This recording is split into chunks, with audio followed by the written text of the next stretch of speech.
show is here. Yo, our mission is clear. It's time to change healthcare. Have no fear. Today is the day. This is the hour. Together, you know we've got the power. Drop the silos. We're all the same team. Patients, docs, nurses, tech, and marketing.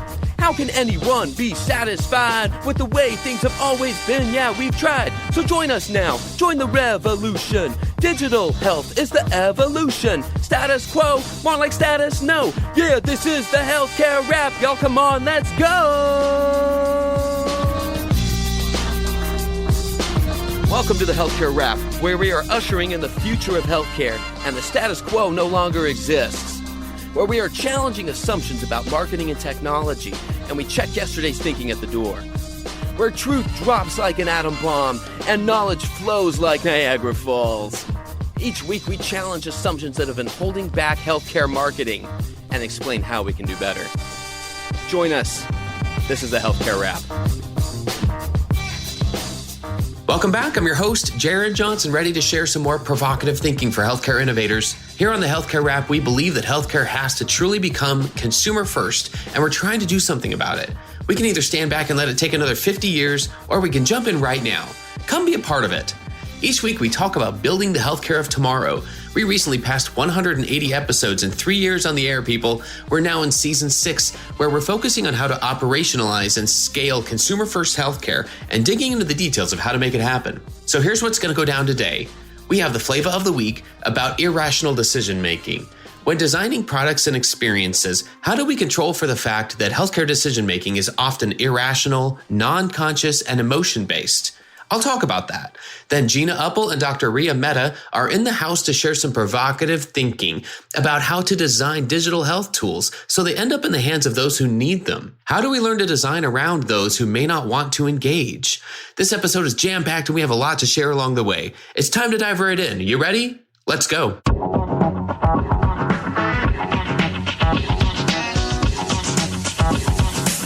Flava of the week. Let me save you a lot of time and heartburn down the road so you can avoid the dreaded debrief conversation or after-action report when you have the pleasure of having to answer, why didn't we get more engagement? Why aren't more people interested in our product or service? One reason healthcare is so challenging is that we don't act rationally. We don't make choices with all the information. Sandra Brown, president and founder of marketing research firm MDRG, recently shared the following thought about behavioral economics on the Hello Healthcare podcast. She said, a lot of healthcare decisions that we make are non-conscious. They're emotional or automatic decisions, or they're based on things that we're not evaluating as professionals in the healthcare space. We need to really understand these decisions and how to connect consumers so that we deliver products and services in a way that consumers are going to engage with. She went on to say, engagement's really going to be critical, but it's not going to be based on rational decisions. And so it's really important that we understand this non-conscious side of the brain, these emotions, these feelings. And if we're really going to connect to consumers, we're going to have to figure out how to create that emotional connection. Her colleague at MDRG, Christy Roldan, added the following. We're all emotionally driven in our decision making. If you think about the products and services and brands that are coming online in the healthcare space, like the Amazons and Walmarts that are coming into play, they're very much paying attention to the emotional lens of consumers and tapping into ideas like convenience, personalization, and how to serve people in a way that's driving meaning for them. So there's a lot more brands that are paying attention and being active in this space and tapping into the emotions and non-conscious side of consumers in order to create a winning value proposition. Close quote. What does this mean for us on a day-to-day basis? This again is where the fields of human-centered design and behavioral design come into play, because they're the tools that we can use to test for irrational decision-making. And as we're all learning, that's one factor that you can't fully account for on paper. Coming back to the question of why isn't your product or service getting more interest or more use? The answer can most certainly be that human beings are acting too human. It's worth your time to better understand how to control for the fact that healthcare decision-making is often irrational, non-conscious, and emotion-based, and then plan accordingly. That's another way that we'll build the healthcare of tomorrow. And that's the Flava of the week.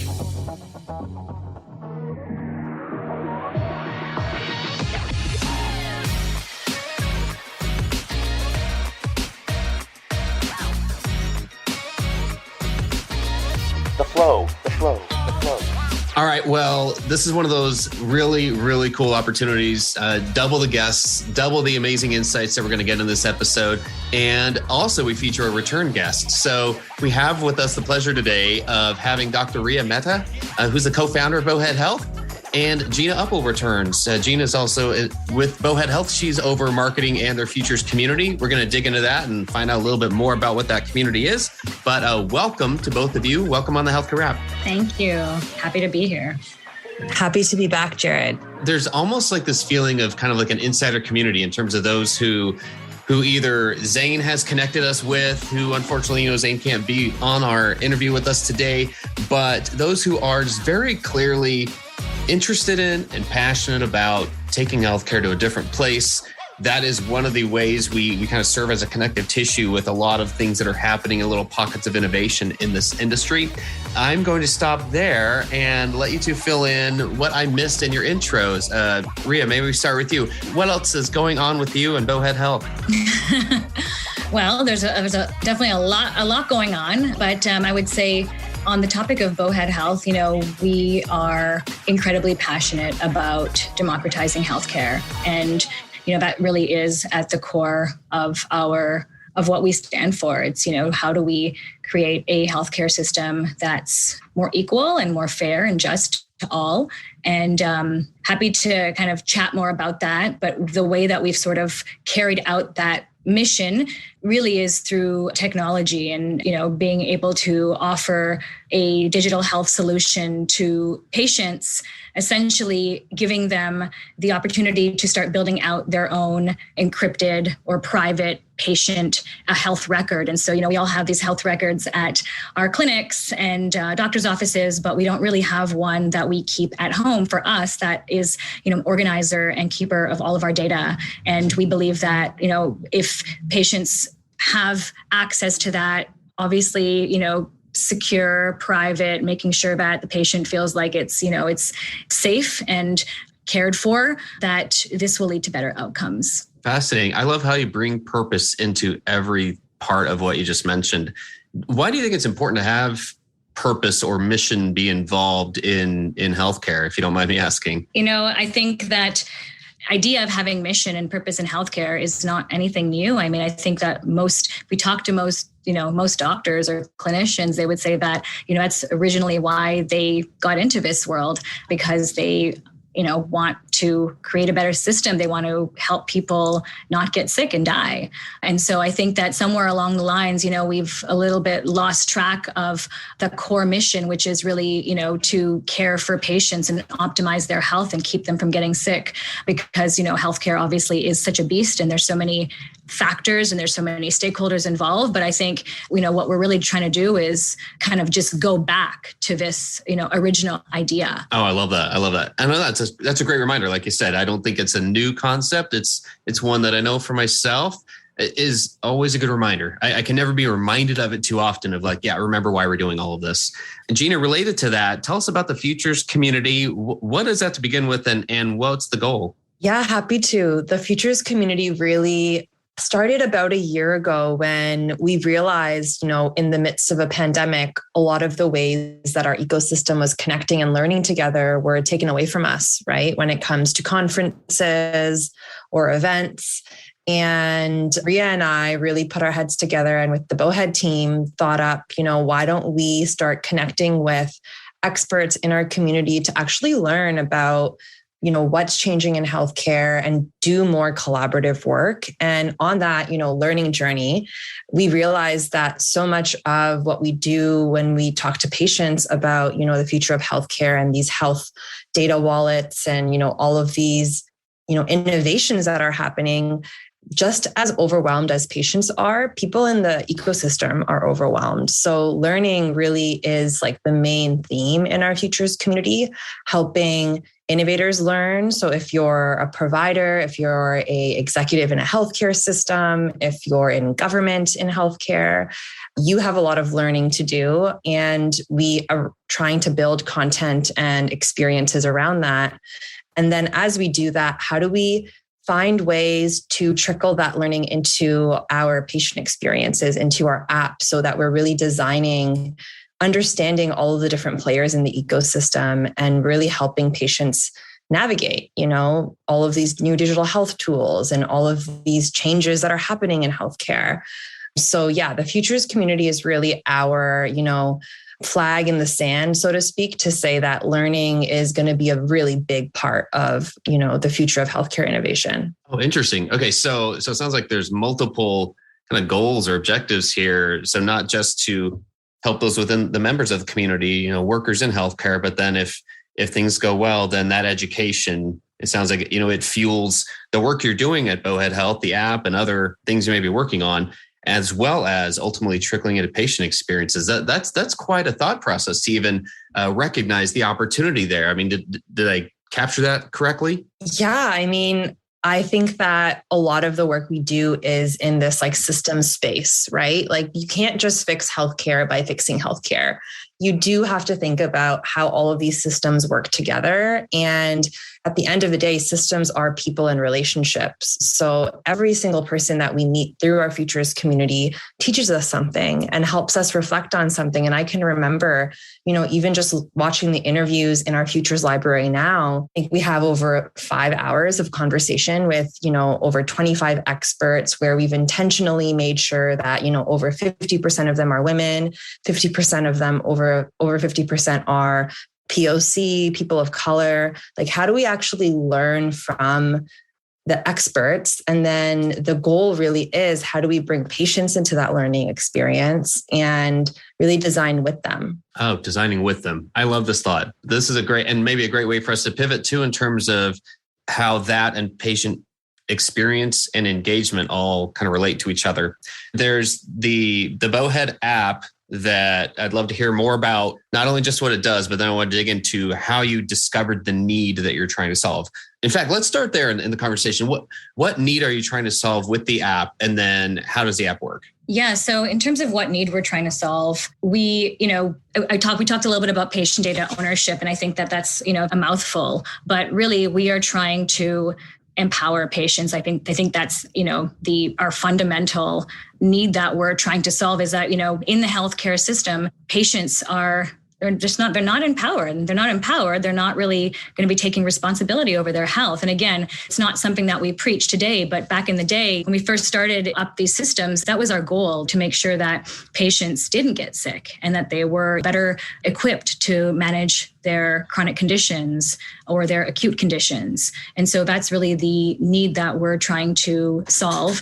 And so we have designed our application with a number of features that are really supporting this idea of empowerment, from gamification, community building, education and learning, getting them to be able to track their healthy behaviors, getting them a chance to pull their data from different sources so they can start to make sense of that data. And so insights. Today we use so many digital tools, but if we're not actually understanding what the value of all of those tools are and how they're benefiting our own life, we're not really serving patients at the end of the day. So that we're, again, just trying to tackle this idea of empowerment in all these different ways. And then the other piece around our app is, this is a patient engagement tool or a user engagement tool. We also are offering this up to pharma and saying, this is a more holistic approach to engaging your patients around, different drugs that they're using, as an example. So we have a migraine tracker that we've worked on with a large pharmaceutical company. And the idea is, it's not just a migraine tracker, it's a whole experience to be able to support patients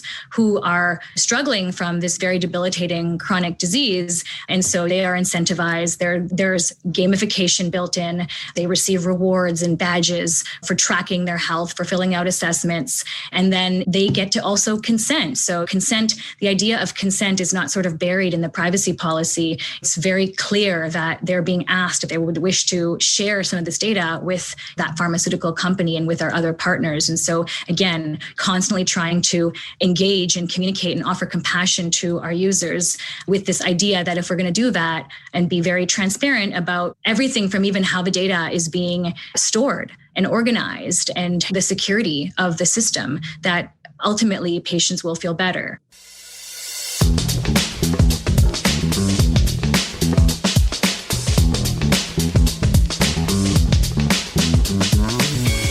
Hi, this is John Lynn from the Healthcare IT Today podcast. If you like the latest rumors, insights, and happenings in healthcare IT, you'll enjoy hearing my colleague Colin Hung and myself debate and share the latest happenings from the world of healthcare IT. Find the latest episodes or dig into our archive at healthcareittoday.com or search for Healthcare IT Today on your favorite podcast application or YouTube. When it comes to healthcare technology, we love this stuff, and we can't wait to have you join in on the discussion of everything health IT.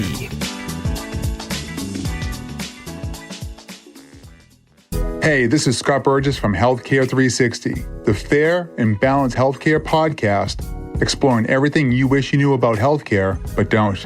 Join us weekly in an open, transparent conversation with some of the biggest names in the healthcare business, surrounding this one question and one question only. Had you known there were other options to exhaust and explore before you traveled down the traditional healthcare route, how would you weigh those options against what you think healthcare and medicine really is? For more information about Healthcare 360 and how together we can help transform lives, visit scotteburgess.com, subscribe to our YouTube channel, or follow us anywhere you enjoy listening. See you there. You mentioned the word holistic. I'm curious, how does that come into play, and how do you even define that term in terms of how the app helps with patient engagement? Yeah, I think traditionally, I shouldn't say traditionally, because traditionally healthcare was very much focused on the patient, the whole body, like mind, body, spirit.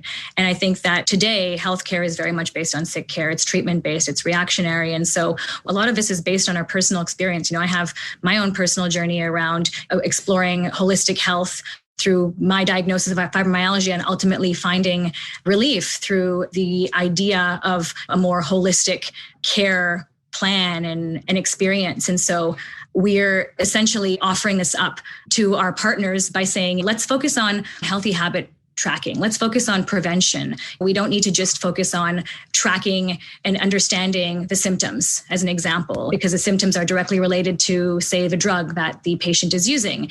We're also focused on how can we optimize the patient's experience? How can we make them feel good? Giving them these badges and incentives is not going to give the pharma company any additional information about their drug, but it is going to leave the end user quite happier. So it's just really thinking through, like, what can we do to really optimize the patient's overall experience? Well, speaking of, there's something that the two of you have been working on together, which I'd love to bring your podcast into this conversation. So the podcast is Embodying the Future of Better Health, which I love every single word. I mean, I came from a PR and communications background way back in the day, early on in the career. And so wording is important to me. Like, I recognize when people put the effort into put the right words together to mean something. And to me, I love even just the wording of it, because you use words like embodying and future and better. I know you two just wrapped up season 1, but Gina, would you like to share more about this and either what you hoped to get out of it and or anything that has surprised you along the way so far as you've been putting this out there into the world? Thank you. And thank you. Yes, we did put a lot of intention into the vibe we're really trying to create. There's so many podcasts out there, and we really weren't out here just to, fill the space, fill the airways. We really wanted to create what we, called an audio experience. So our entire podcast, all the episodes have music throughout them. They take a documentary style approach. So we went through our Futures Library, our 5 hours of interviews, and picked out the best kind of sound bites that really captured the future healthcare system we know will empower patients. We know will really help them feel like they have a support by their side when they're navigating their health. And that's really hard for a lot of people to access, because we know that health coaches are expensive and doctors don't have a lot of time. And digital health actually creates so much opportunity to create that companion, but we're not talking about how all of these tools are going to integrate into our system. So we really wanted to think about integration in this podcast and bringing together people, not only to talk about like the latest health tech news or the specifics of the technology, which we do. We also wanted to bring in, how do we create spaces where patients feel safe? How do we create community in healthcare? How do we come together? And our episodes really take that story arc of starting with our digital recovery and how people have been integrating more digital health wearables into their life, but do they really understand them? Then going to, are we really safe? How are we building our cyber shield? And how are we understanding all these data breaches that are happening, but also understanding technologies like blockchain or cryptography that can actually help keep us safe? And then going into community models and how we've seen communities really take center stage, especially during this pandemic, and how the system and community members can work better together. And our last episode is really pushing people to think through like mindset shifts, like how are we thinking differently and what can that mean for healthcare, specifically if we think through decentralized healthcare. And that was really ideas around decentralized finance and cryptocurrency are so hot right now. How do we take some of that thinking and apply it to healthcare?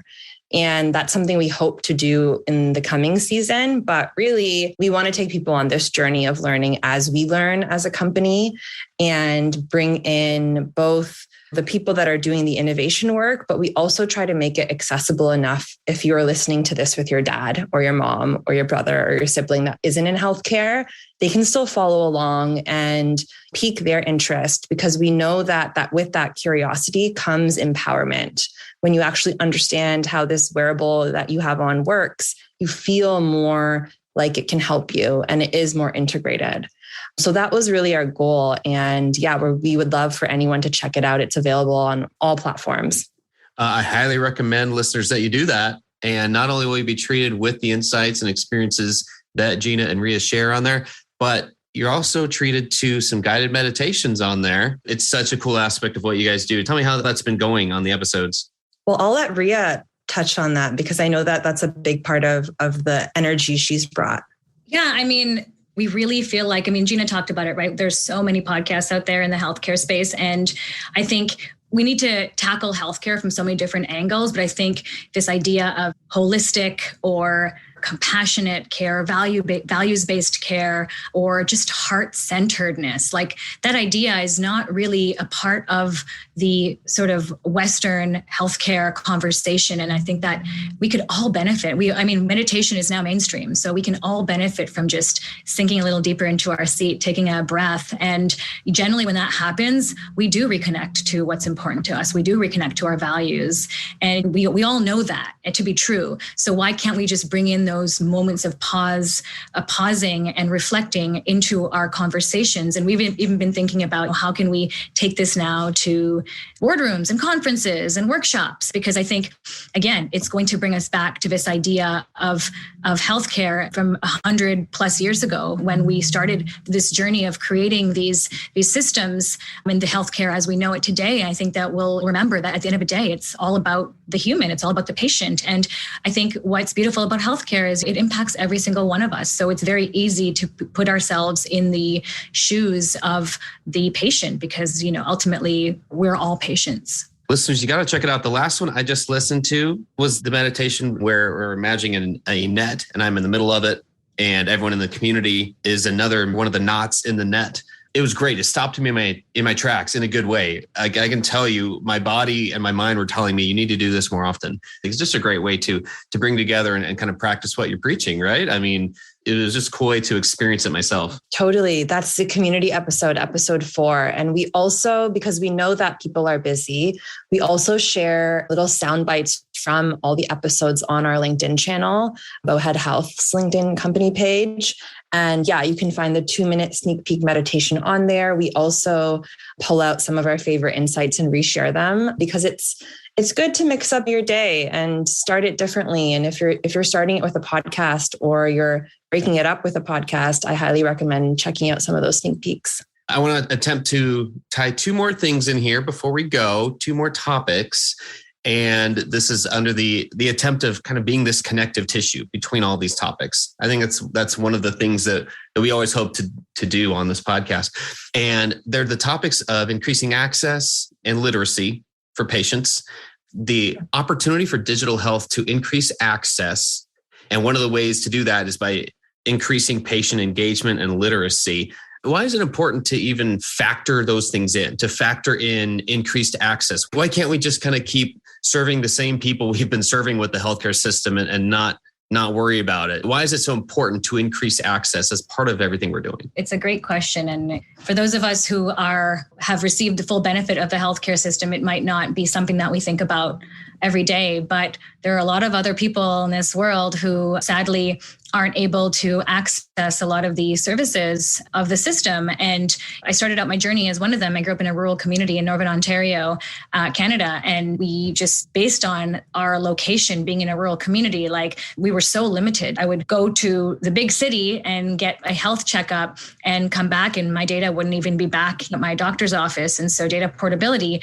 I think, is a big problem. And we see this issue in many places within the healthcare system. And so actually, Gina, do you want to kind of pick up from this and talk about access and literacy? I really do believe that as we design these health apps, we can't just be designing for people from rich upper class households, even middle class households that have the benefit of knowing, have the education of having this literacy. How do we really create like ladders for the most marginalized communities to access things like wearables to ensure that they can track their health data and they can keep their records? Because you know what? Like they need it the most. They need to have that information to be able to advocate for themselves. And like Rhea said, right now it is dispersed amongst, doctors' offices and hospitals. And we can't really talk about empowering patients without talking about ensuring that they have control over their health data. And I think from an equity point of view, like some people don't even know like that's an issue. And we know how important keeping your data safe is, and especially your health data. So I just worry that on this road we're on in digital health, where you're just, creating wearables and all this data is everywhere and no one's really talking about the security side of it, who's that really going to harm? And it's really going to harm Black and Brown people that have been historically marginalized. And we need to make sure that they understand that their data is being collected. And when it is being used, it's very transparent how, and they're able to see exactly who has access to it. And I think until we get there, we're not actually in a place to say that everyone has equal access. And I think that's a lot of what we think about every single day at Bowhead. How are we building these systems so they really do work for everyone? If I have one chance to kind of wrap all this up with each of you, I'll give you both a chance to answer this. My last question here, if there's one message you'd like to share with healthcare organizations about making healthcare more consumer first. Maybe we can start with you, Gina, and then Rhea will end up with you. Sure. What a loaded question. I would go back to, and I think this is how I ended my last conversation with you, but it's really like a core driving principle in my life. Healthcare is a collective mission. It's going to take everyone to get it right. And at Bowhead, we talk a lot about the importance of pilots and building relationships with people that are willing to experiment. And that means that experiment includes patients the whole way through, right? Like, how are we actually bringing people in, having these conversations and funding this discovery process, like funding this experiment process in the right ways. So we're not like pretending that all of these tools are plug and play, which they're not in healthcare, right? It's going to take piloting. It's going to take working together.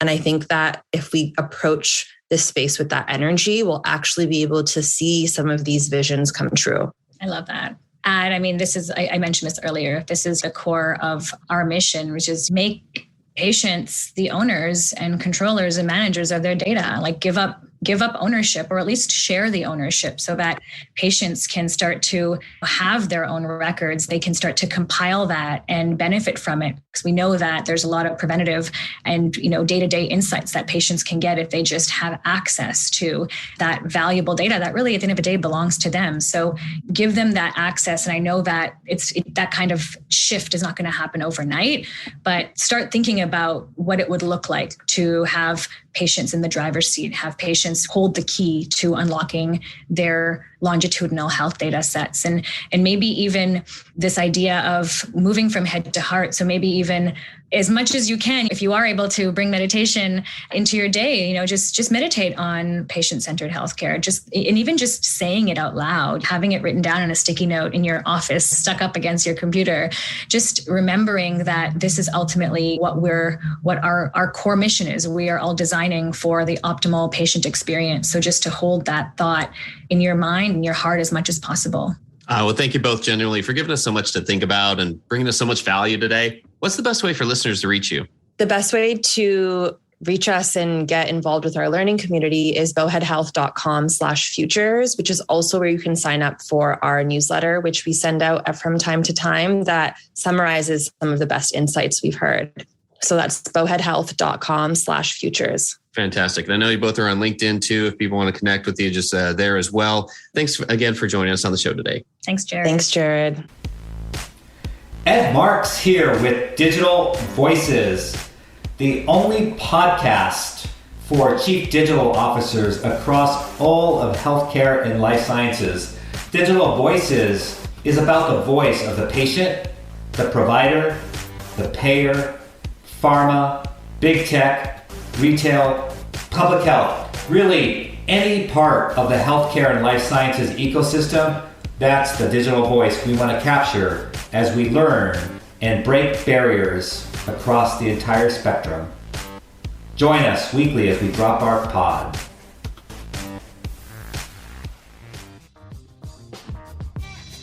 Hey, thanks again for listening. We hope you found some value in this conversation. And if you did, do us a favor and follow us using your favorite podcast app, then tell your friends and colleagues about us. If you like what you heard, please spread the word. Healthcare App is a member of the Shift.Health Content Network. If you enjoyed this podcast, you're going to love the other shows in the Shift.Health Content Network. Go check out the latest show. In fact, it's called Hello Healthcare, hosted by Chris Hemphill. It's focused on people who are moving healthcare forward, how healthcare strategy relates to data and AI, and what you can do to create or demand a better future. Subscribe on your favorite podcasting platform or at Shift.Health, where all 35 podcasts and video series are free and available on demand. Until next time, keep marketing forward. Thanks. And that's a wrap.